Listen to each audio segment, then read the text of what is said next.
అనగనగా ఒక గ్రామంలో పులి మరియు మనిషి మంచి స్నేహితులుగా ఉన్నరట. అది ఎలాగో చెప్తాను వినండి. దట్టమైన అడవిలో అర్జున్ జాగ్రత్తగా ముందుకు సాగుతున్నాడు. కాని చెట్ల మధ్య చీకటిలోనుంచి ఏదో శబ్దం వస్తుండటం గమనించి వెంటనే అటువైపు వెళ్లాడు. ఒక పులి లోహ ఉచ్చులో చిక్కుకుని విలవిలలాడుతోంది.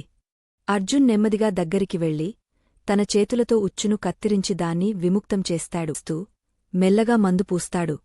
పులి అతని వైపు చూస్తూ నమ్మకాన్ని వ్యక్తం చేస్తుంది. ఒకరోజు అర్జున్ అడవిలో అరుదైన మూలికలను సంగ్రహిస్తూ ఉండగా అతనిపైన ఉన్న పచ్చితో కప్పబడ్డ రాయిపై పులి నిలబడి ఉండటం గమనించాడు. అర్జున్ మృదువుగా తన చేయిని పులి తలమీద ఉంచి ప్రేమగా నీమురుతూ పులితో బంధం ఏర్పాడుచుకున్నాడు. కొన్ని సంవత్సరాల తరువాత ఒక రాత్రి అర్జున్ ఉన్న గ్రామంలో దొంగలు అగ్నిపట్టుకుని గ్రామాన్ని దహనం చేయడానికి వచ్చారు. అప్పుడు ఒక్కసారిగా పులి భీకరంగా బయటకొచ్చింది.